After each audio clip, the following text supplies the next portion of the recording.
The Politicrat is brought to you by the great people at Anchor. Anchor is such a great place to go if you want to get started in podcasting, and it's easy and it's free. Anchor, marvelous stuff, marvelous. And I'm so grateful to the folks at Anchor for getting me going with The Politicrat. If you want to get going and be heard on Apple, on Spotify, and everywhere podcasts can be, download the free Anchor app or go to anchor.fm to get started.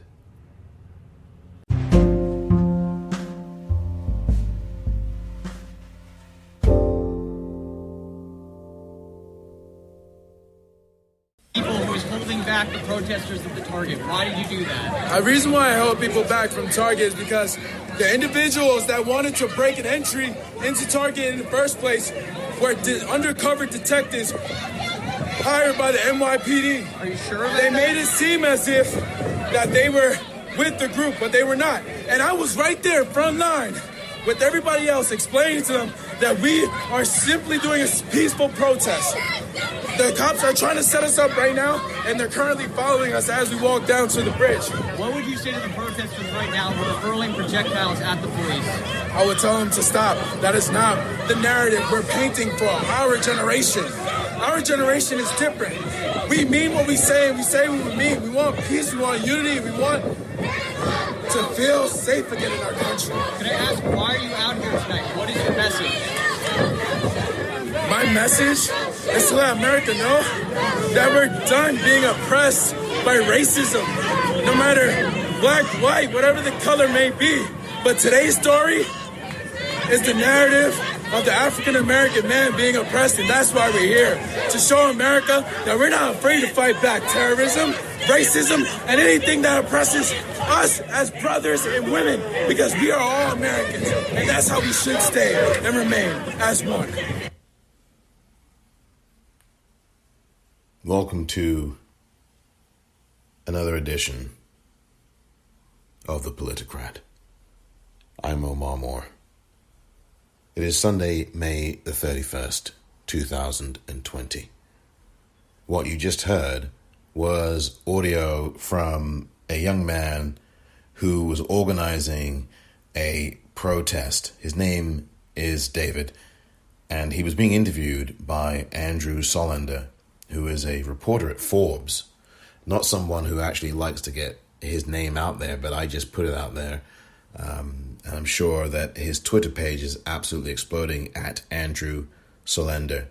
We have a really good interaction with the young man you just heard. This was yesterday in New York, and this young man, David, was one of the organizers of the protest. He was holding back some of these white men who were trying to break into the Target when this movement, the Black Lives Matter movement in New York, in Brooklyn specifically, were explicitly saying to these men, no, no, no. You heard exactly what he said. They were undercover cops. And what we saw on Saturday night was clearly, in my view, a false flag operation. Now, what is a false flag operation? A false flag operation is basically, to get right down to it, an inside job. The purpose of a false flag operation is for, say, a government, for example, to create chaos, create the crime, commit the crime, and then blame it on some other group with a purpose and an intention of going to war against that other group. That's what a false flag operation is. Here is an example of that. In 1962, Operation Northwoods was presented to President John F. Kennedy. And it called for the destruction of U.S. planes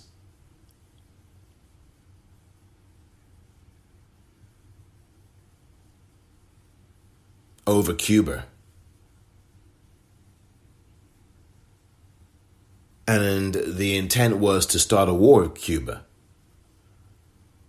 so that the U.S. government would destroy its own plane or destroy a civilian plane with Americans in it that was flying to Cuba or something, and then turn around and say, the Cubans did it, let's go after them. Operation Northwoods is actually real. JFK declined to sign off on it. This is detailed in a book called Body of Secrets, and it is written by James Bamford. He is or was a National Security Administration official, and he wrote about Operation Northwoods. Some people say that 9/11/2001 was a false flag operation. I'm not saying that. I'm simply saying that there are people in the world who are saying that. Some people.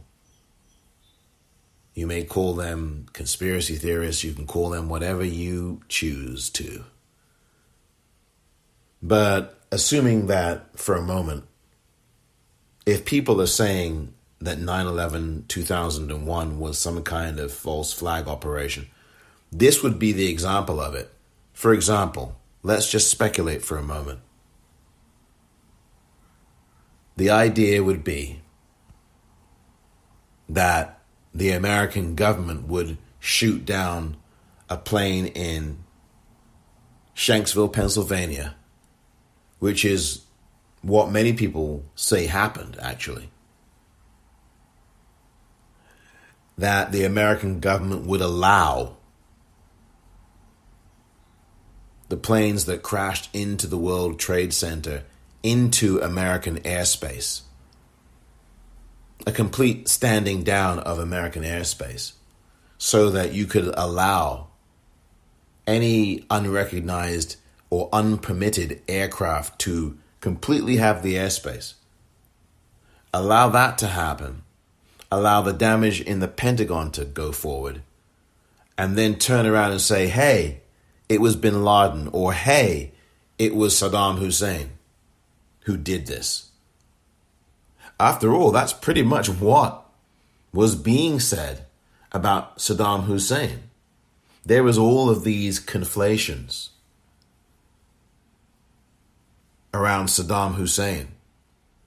Well, Saddam Hussein was responsible for 9/11. I mean, that was being done by the Bush administration, by the way. And people believed it, which was one of the reasons that many people in the country supported the Iraq War. And so the false flag would be, well, let's do this over here in order to go after these people over there that we really wanted to go after all along, even before 9/11. And by the way, that would fit the bill for the Iraqis and Saddam Hussein, because that's exactly what the Project for a New American Century wanted to do, and wanted to do it for a while. They had written a letter to President Clinton back in 1998 or so. And some of the people who were members of the Project for a New American Century was Donald Rumsfeld, Condoleezza Rice, and numerous others. And guess who ended up in the Bush administration just 3 years later?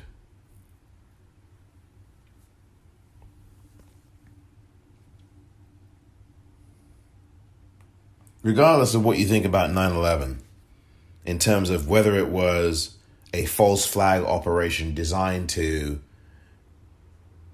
just go into war against Iraq. That's really what they wanted. They wanted to have a pretext. And 9/11 was their opportunity for that pretext.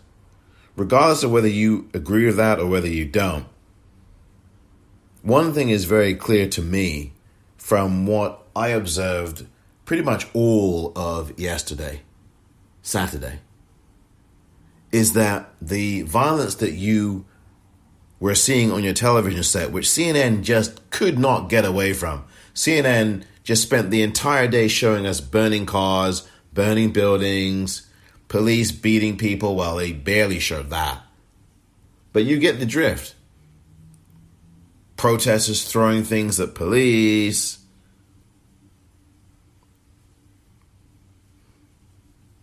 As I watched that coverage, it was very clear to me that the police were being championed by the media, the corporate news media, cable news.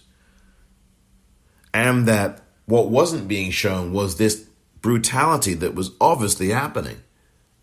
How come social media could have all of this video, and not one time, except for late in the evening, and certainly late at night on the East Coast, CNN finally showed video that had been circulated for hours on social media. Video of two NYPD SUVs in New York City ramming into protesters who were standing behind a barricade. The protesters, some of them had been throwing plastic bottles and trash at the SUV. And instead of the cops getting out of those vehicles, getting out of the one vehicle that did the offending, instead of getting out of that vehicle and either arresting or getting back up or calling a warning out for arrest, he did the laziest thing possible and the most cowardly and dangerous thing possible. He decided to commit attempted murder, and he drove straight through the barricade and plowed into the people behind it. That is not what policing must be, as I said in yesterday's episode. But the reality is that policing has been this way for hundreds of years. And specifically, as it pertains to black people, the policing in the United States of America is anything but policing. It is enforcement, and it is all about force.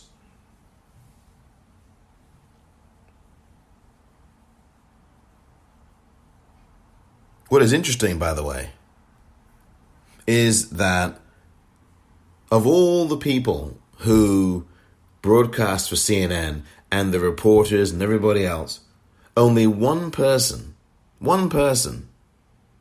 mentioned what we all on social media knew. And only one person tweeted that. No one on the air on CNN, at least that I had heard, had said any of the words I'm about to read to you. Although there was some chyron for a few moments at the bottom of the screen that I actually captured. And you can go to my Twitter page at the Popcorn, REEL, to see that chyron. But here's what Josh Campbell, this is the white CNN reporter who you may remember on Friday was standing literally a block away from Omar Jimenez, the black CNN reporter, while he was being arrested there in Minneapolis. The same Minnesota State Patrol that arrested Omar Jimenez said nothing to Josh Campbell. Surprise, surprise. They treated him with the respect that they should have treated Omar Jimenez with. Here's what Josh Campbell's tweet from yesterday, May 30th, read. This is what he tweeted. Minnesota officials say many of the violent protesters who have caused widespread damage are from out of state. Authorities have been monitoring alleged criminals online, including postings by suspected white supremacists trying to incite violence.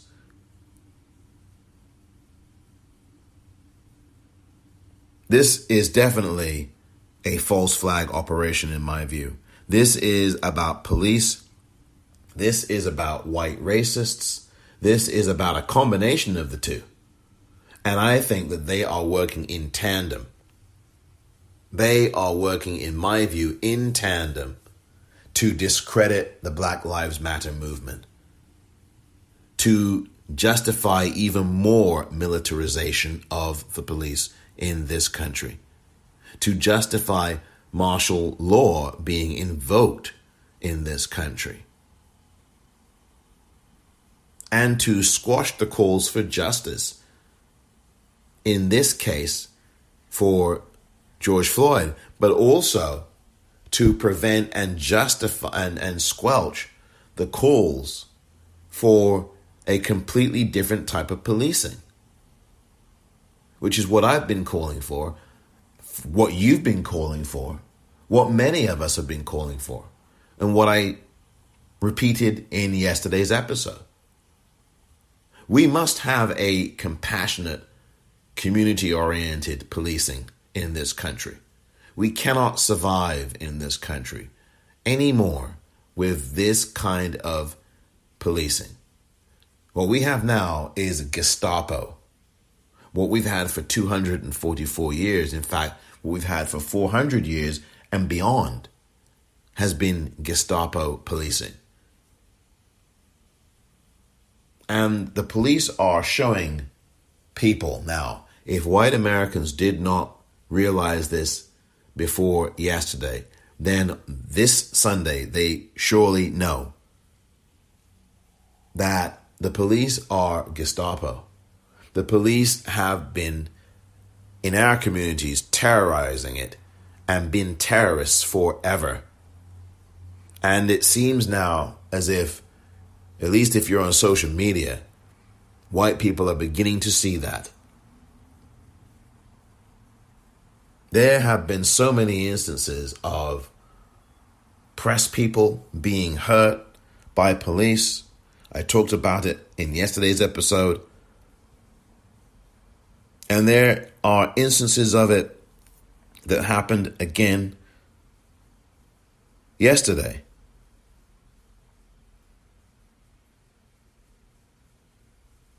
Here is Molly Hennessy Fisk of the Los Angeles Times. Hi, so this is Molly Hennessy Fisk with the LA Times, and I just wanted to get this on the record that I was just at the 5th Precinct with a group of media. There was at least a dozen of us there, TV, still photo, and print. I had my notebook in my hand when the Minnesota State Patrol was advancing on protesters and us. We identified ourselves as press, and they fired tear gas canisters on us at point blank range. I got hit in the leg. I'll post a photo of that. We asked them, I was saying, where do we go? Where do we go? They did not tell us where to go. They didn't direct us. They just fired on us. We got stuck. Myself and the photographer got stuck in a corner at a scale brick wall and run into a random building where I'm now taking shelter. There's police walking along the street, not allowing us to go out. So I just wanted to get that on the record. Read more in the LA Times. That was Molly Hennessy Fisk of the Los Angeles Times yesterday,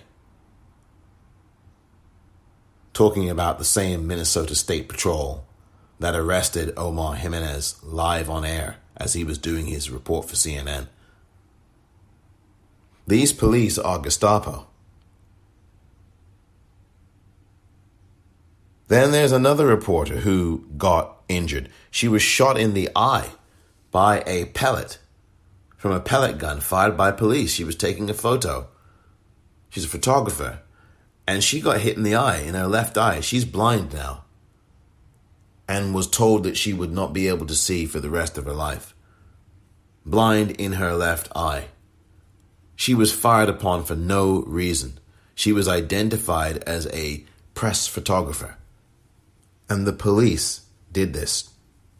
The police ran down people. The police set fires. There were people all over the country talking about this on social media. There were police breaking into stores.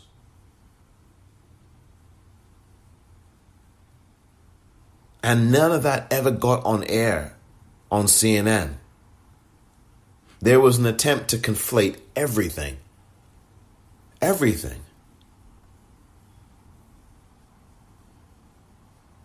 Conflate the violence with all the protesters.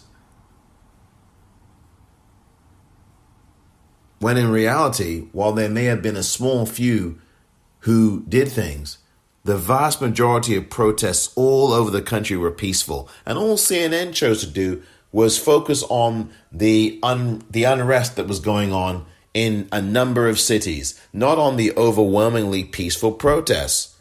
You could see, at many points yesterday, you could see reporters, it looked as if they were salivating. They couldn't wait to see some more fires burned. They couldn't wait to see more cars burned. They couldn't wait to see more police swinging their batons. It was as if they were egging the police on. Every other word out of some of these anchors' mouths was violence. Were they starting something? Were they rioting? Were they this? They wanted this for their ratings. I think it's so clear. I think it's so very obvious. I could play you so many other clips. I really could. I'd be here all day long. Clips from people who had posted video on social media with police macing protesters who were being peaceful, police macing protesters who were seated, police arresting people for no reason. Keith Boykin, who is a journalist and commentator, and I think was with the Obama campaign as a political operative. He was arrested and detained for 6+ hours.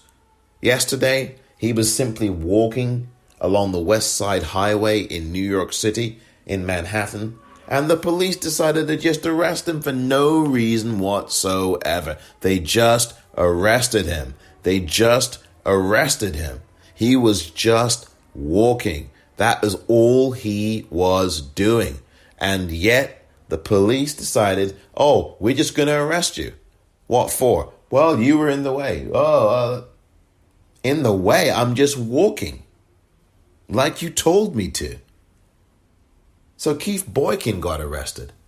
And for 6+ hours, he was in a jail cell with 35 other people. Oh, by the way, this is a pandemic that we're going through, by the way. We're in the middle of it. New York, of course, suffered the most within the United States, New York City, and New York State overall.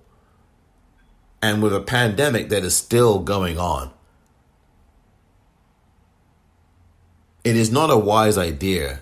It's not a wise idea at all to stick 35 or 36 people together in one jail cell, many of whom did not have masks on. That is a recipe for disaster.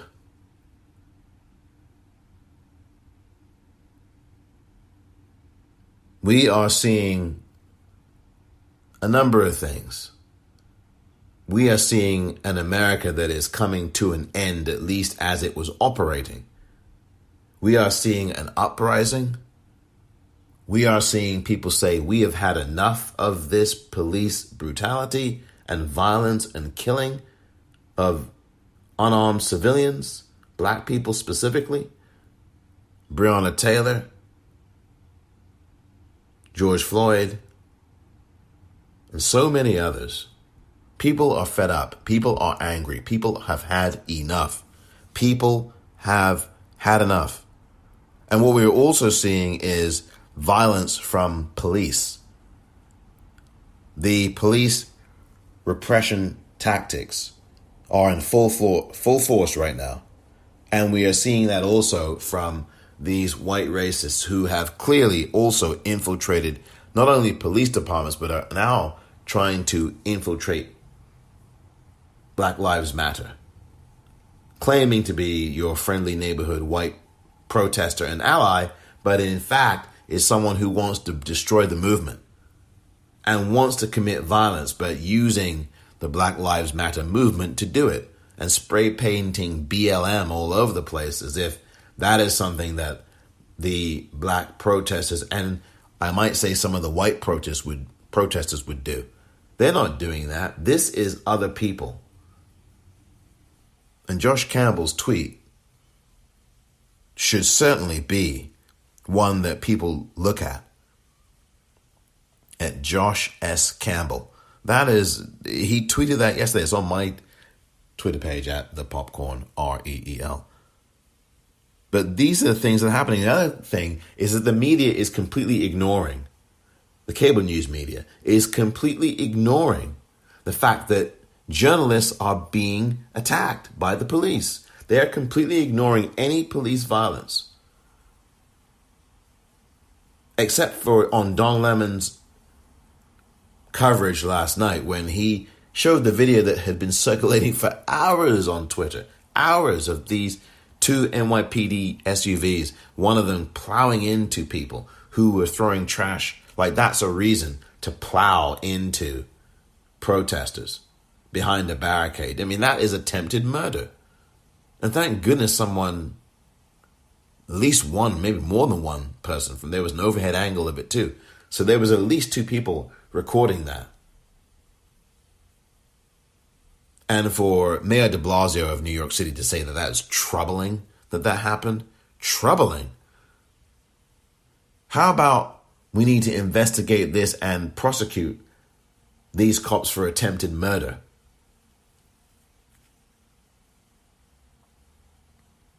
Here is one of the younger generation, and just like you heard from David there early in the beginning of this episode, the audio, here's another person from the younger generation, from the next generation, who is not taking this anymore. This is someone who has had enough. And this, by the way, was probably the best thing that I saw on CNN yesterday. In fact, I'm going to play the shorter edition. I have both of these pieces on my Twitter page at the Popcorn, REEL. This is a young man in Minneapolis. He's speaking to Miguel Marquez, CNN's national correspondent. This is a portion of it. But you really have to listen to this, because I think this is exactly where the younger generation is right now, where this movement is. And this brother, before I even play this clip, had made it very clear that this movement is not a violent movement, and that there are people out there in the media and in the police departments who are trying to spin the narrative that it is the black folk who are protesting for justice for George Floyd and complete systemic changes and a complete abandonment of this system, who are somehow being the violent ones. This brother took great pains to say that that is not the case and that it couldn't be further from the truth. So with that background and context in mind, I'm going to play you the next 66 seconds. This is just part of what this young brother had to say in Minneapolis last night to Miguel Marquez. Isn't it this, right? Why does the National Guard have to have assault rifles with suppressor on them to come to a peaceful protest? Are we at war? Is this a war country? None of us have arms, but yet the National Guard has assault rifles with freaking suppressors. Do you know what a suppressor does? A suppressor silences a shot. So they're trying to kill us with silence. But we are not going to die. We're going to fight. Because our generation is sick and tired. Okay? We won't change, and we demand it right now. So they've retreated to this side. If you're from this generation or old, step up. You have a duty as a human to step up and fight for every neighbor and every person around the world, or they will try to silence us, and we will never be silenced, man. This generation is here to stay, and we will get our fucking change. He is as well spoken as I have heard this entire time. I mean, they are incredibly angry. They've now gathered on this side of the bridge. Yes, they are incredibly angry. And they have, and we all have a reason, a very good reason, to be incredibly angry. And if you aren't incredibly angry,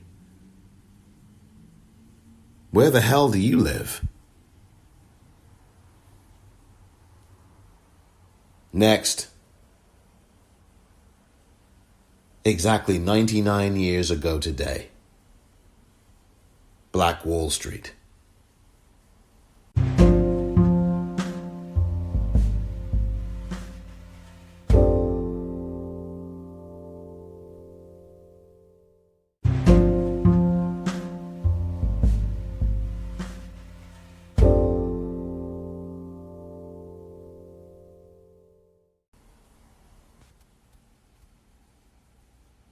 Welcome back. In what many, including myself, declare is a white riot, what with police running amok, what with white racists, who, by the way, have been installed and set up and probably even financed by Russia to create racial animus, tension, and violence in the run-up to the November election this year. There's a story about this, by the way, in the New York Times, dated March the 10th, 2020. I urge you to look that story up. I have posted that story on Twitter at my timeline, at the Popcorn, REEL. And I posted it there on Saturday. And I urge you to take a look at it and read it. Certainly, I would say that that is what is going on in this country right now, and the Black Lives Matter movement is being used as subterfuge. And I do feel that the counterintelligence program, which I talked about yesterday, that was engineered by J. Edgar Hoover in the FBI to spy on so-called political enemies, to spy on political activist groups, particularly black groups such as Malcolm X's organization, such as Malcolm X himself, such as SNCC, SCLC, Dr. Martin Luther King. All of them were spied upon by the FBI through this COINTEL program. And also, of course, the Black Panthers were spied on. Because, for goodness sake, the Black Panthers promoted unity, family, education, and so that's something you should spy on them for. Self-defense. Oh my goodness, we're terrified. Got to spy on them.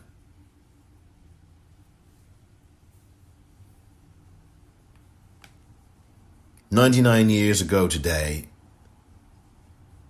speaking of white riots, there was certainly a riot exactly 99 years ago today in Tulsa, Oklahoma.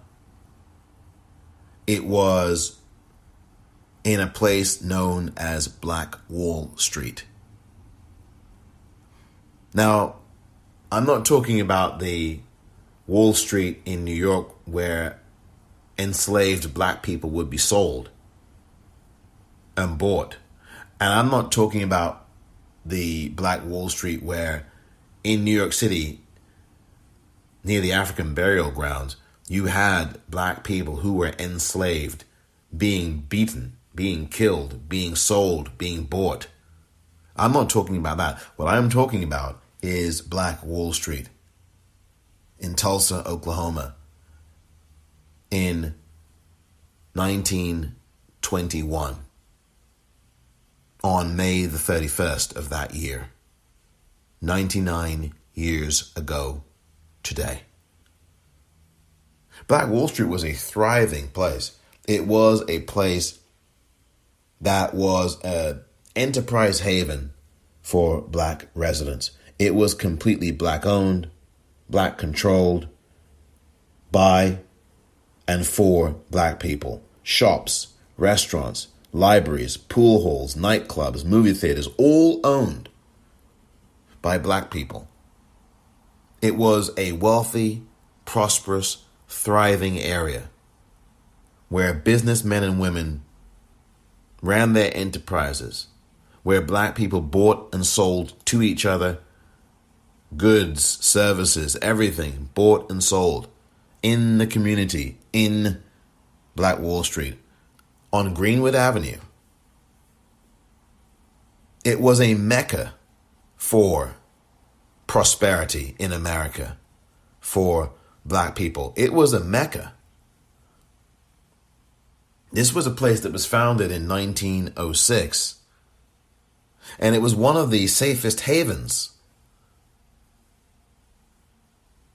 at that time. Because if you look back, there had been, of course, Reconstruction, and that had failed after the few years, 15 years or so, whatever it was, that it existed for in the late 1800s, post-Civil War. And then you had what was considered a safe haven, because once Reconstruction unraveled, black people were catching hell and violence all over America. Sound familiar? And Oklahoma was considered one of the safer havens. Oklahoma, of course, like all of the country, belonged to the Native Americans. And the Native territory was where Greenwood was developed. This whole Greenwood Avenue had all been developed and built up on this territory in Oklahoma. And you had black people buying land. You had black people setting up buildings, getting things produced. You had these black townships in the state. In fact, between the end of Civil War and 1920, the African American community had actually founded more than 50 of these black townships. You had wealthy landowners. You know, there were so many. And by the way, 40 acres of land. Speaking of 40 acres and a mule, you had a wealthy landowner named O.W. Gurley. He purchased all of this land. This was a thriving place. O.W. Gurley was someone who was a person of sizable wealth and sizable generosity. He would loan money to people. He would do all these kinds of things. You'd have lawyers and doctors and other people in the community building all of these black-owned businesses, starting their own businesses. Their economic resources were second to none. They had a thriving enterprise and infrastructure. That was just 99 years ago. But what brought that down was an accusation made by a white female elevator operator. Sarah Page decided that she would scream when a black man, shoe shiner, 19 years old, is really a boy, named Dick Rowland. Dick Rowland had literally walked into the elevator, and it was himself and the elevator operator, Sarah Page. And Sarah Page screamed.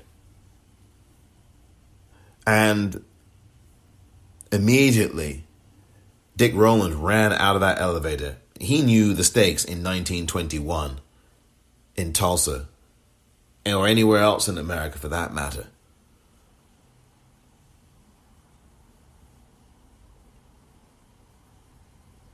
Roland had been picked up and put in prison, and you had these angry white mobs of white men trying to put pressure on the sheriff to let him go. I mean, this guy was charged. I mean, for what? He was accused, by the way, of attempted sexual assault. Turns out that he didn't have anything to do with anything, and this was an Amy Cooper from 99 years ago. And he was actually tried. He was tried, and incredibly enough, there were 25 armed black men, and some of them were World War I veterans. And they went to the courthouse, and they had attempted to help guard Roland while he was being put on trial for this alleged sexual assault. Then the tensions grew in the neighborhood, and these white mobs that wanted to get him out of the courtroom in order to lynch him, as they would, of course, Emmett Till just 54 years after that, when he was just minding his own business on a street, and Carolyn Bryant, another white woman, accused him. Do you see the theme here?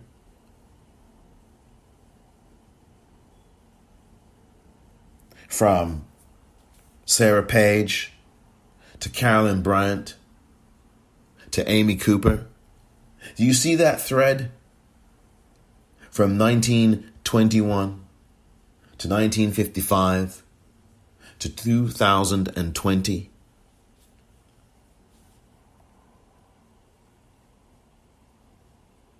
What happened was that over nearly, it was at least 1,500 white men overwhelmed these 75 armed black men at the courthouse. And then there were clashes. The black men, obviously outnumbered, went back to Greenwood. And then you had these white men, these 1,500 plus white men following these men back to Greenwood. And what happened was that these white mobs turned murderous and violent. They looted homes. They burned down businesses all throughout Black Wall Street. And they shot black people dead on sight. This was not a race riot. This was not a race riot. Believe me, this was not a race riot. It was a white riot. And what they did in the town of Tulsa, specifically in the area of Greenwood and Greenwood Avenue, is to absolutely level it. Just like these white cops and some of these white racists that we see and other white people that we see right now all across this country, leveling it, burning it, destroying it, setting fires, smashing windows with hammers, looting, stealing, pepper spraying, macing, everything. No different from 99 years ago. No different from today. There has been a long history of white riot. The Boston Tea Party, for example, back in 1773. This country was born into violence, as I have said before. And in the case of Tulsa, and specifically Greenwood and Greenwood Avenue, armed white men absolutely murdered, lynched black people, destroyed the town of Greenwood, and destroyed Greenwood Avenue. All of that prosperity by black people, all of that independence, all of that economic self-sufficiency and enterprise and business and entrepreneurship, all of that wealth was absolutely destroyed. Destroyed. Businesses had to close.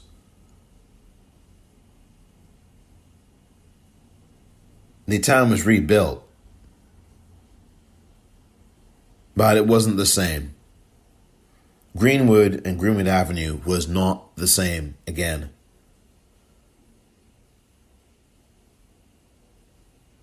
When all was said and done, these white mobs killed at least 300 black people. This was the single largest act of civilian mass murder in a domestic terror attack in the history of this country. I'm not talking about the Civil War where over 600,000 people, almost 700,000 people died. That was a war. This was an act of terror, and it was an act of domestic terror. And it's claimed the lives of at least 300 black people killed by roving bands of white mobs in Tulsa, Oklahoma, in Greenwood. Black Wall Street was one of the shining jewels of America. It was one of the very places where conservatives now, Republicans now would say, pull yourself up by your bootstraps. Work hard. And this is what you can do.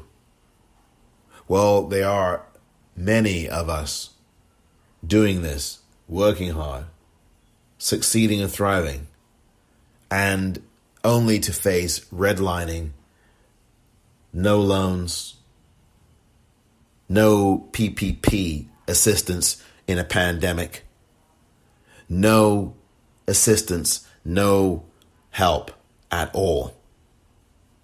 Nothing has really changed that much from 1921 to 2020.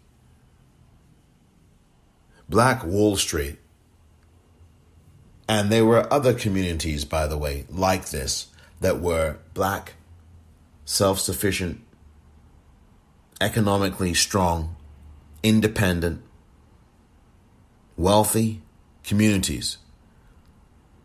And what you had was racist white people who were jealous, envious, and hateful towards those black people who thrived, because the white people in Greenwood, or the white people rather outside of Greenwood in Tulsa, were all the while thinking that black people were not worthy of having great businesses, thriving businesses, or wealth.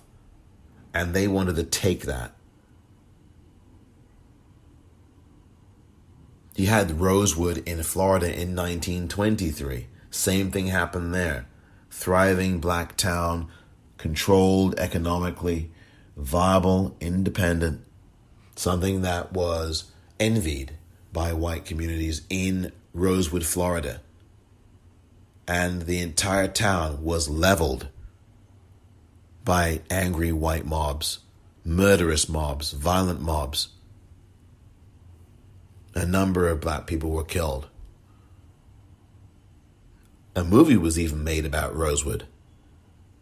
Back in 1997, the now late John Singleton, who directed films like Boys in the Hood and Poetic Justice, directed a film called Rosewood.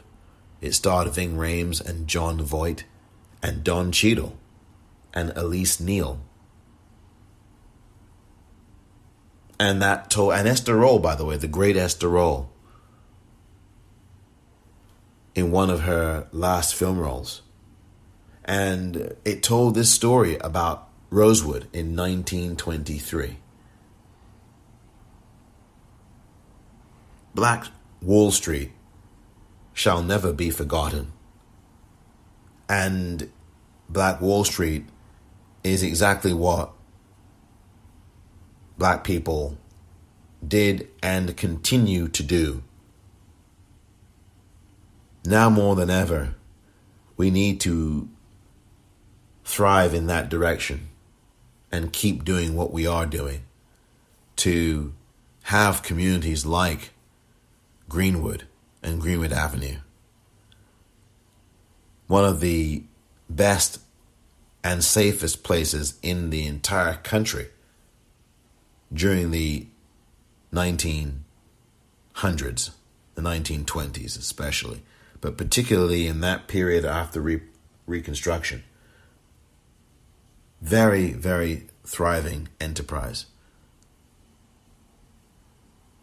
For more on Black Wall Street, I would recommend, and I will recommend, a book that you should read. It's called Black Wall Street, From Riot to Renaissance in Tulsa's historic Greenwood District. It's written by Hannibal Johnson, Hannibal Johnson. Black Wall Street. Highly recommended. 99 years ago today, we remember those black people who fought, sacrificed, and we remember that great town, Greenwood, and Greenwood Avenue in Tulsa.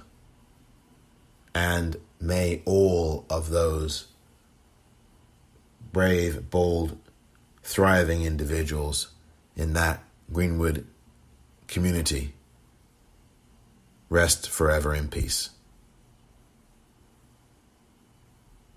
Thank you for listening to this edition of The Politicrat. I'm Omar Moore.